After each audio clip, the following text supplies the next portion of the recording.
Hey everyone, I hope this Erev Shabbos message finds you and your loved ones safely enjoying your summer and that you are all healthy and well.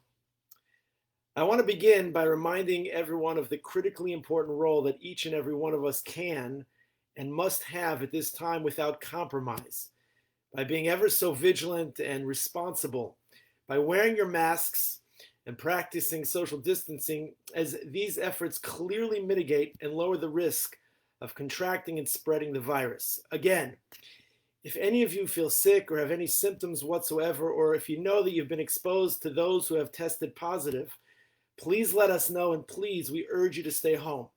Our Boca Jewish Center community and our team of volunteers are ready and are willing and are able to help you in any way that we can. We have to be extra sensitive and very careful to protect the elderly and the most vulnerable populations within our community now more than ever. We can do this, but only if we do it together. This Shabbos, we read of the Parshios of Matos and Maseh, thereby ending Sefer Bamidbar and loudly proclaiming Chazak, Chazak, V'nis Chazek.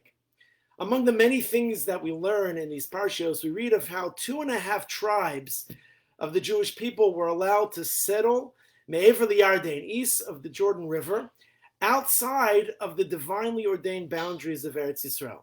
What intrigues me, though, is Shevet Menashe, the tribe of Menashe, and why it was divided. Half of the tribe on this side of the border, while half of the tribe on that side of the border. We know that it was the tribes of Reuven and Gad who requested and who preferred to be east of the Jordan. But what about the tribe of Menashe? They weren't involved or seemingly interested whatsoever on being in that territory. So here's one idea that I want to share with you. The Netziv, in his commentary, Ha'emek Davar, he writes that Shevet Menashe boasted the best teachers among Bnei Israel, the best Rebbis, the best Moras. Moshe Rabbeinu knew something very important. He knew that outside of the borders of Eretz Yisrael, Reuven and Gad weren't just geographically, physically separated from the people.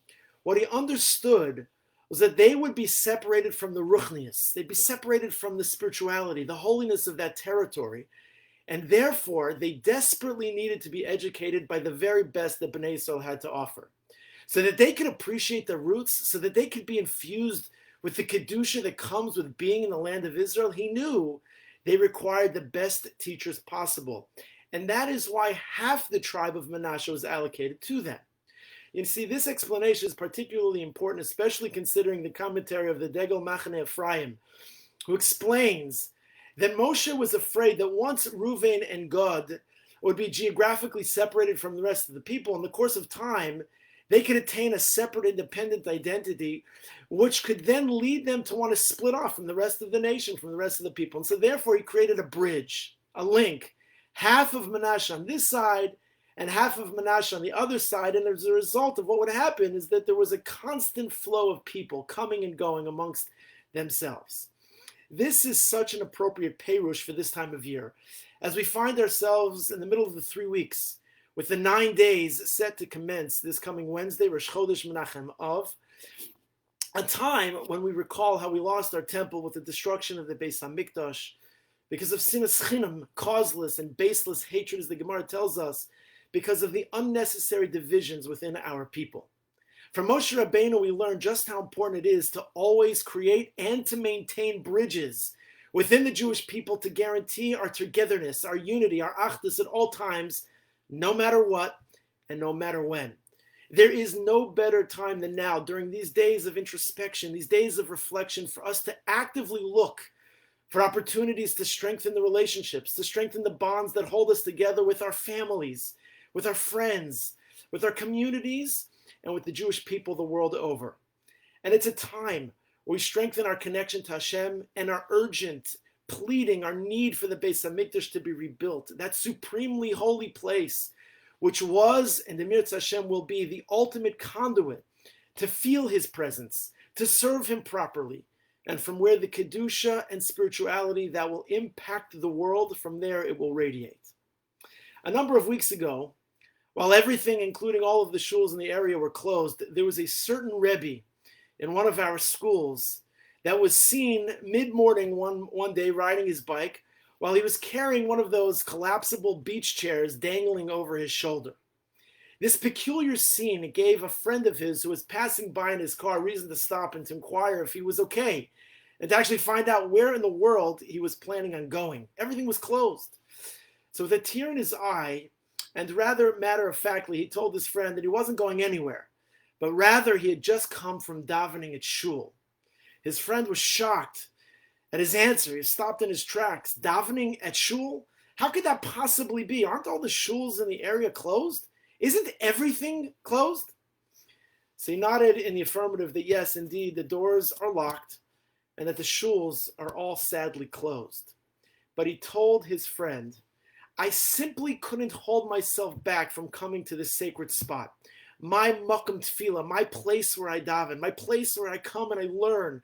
This is my makom kadosh. And just like we daven with tears of heartfelt prayers at the Kotel, the Western Wall, yearning for the Beis HaMikdash to be reopened and for it to be rebuilt, I wanted and I needed to sit outside the shul, outside the outer walls, davening Shachris, saying my Tehillim that our Mikdash Ma'at, that our beloved shuls should and would once again reopen. Imagine that, right here in Boca Raton, Florida.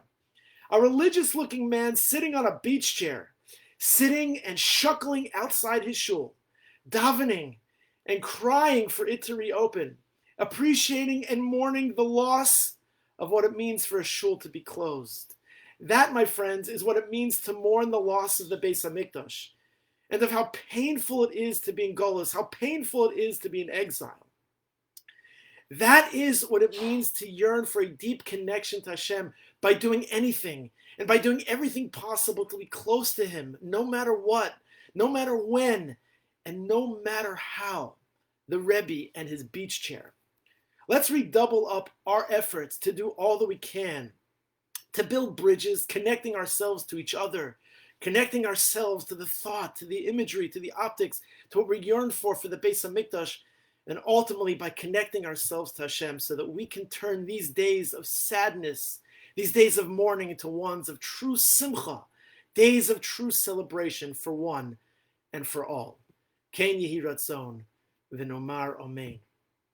From my family to yours, I want to wish each and every one of you a peaceful, a positive, and a most joyous Shabbos Kodesh.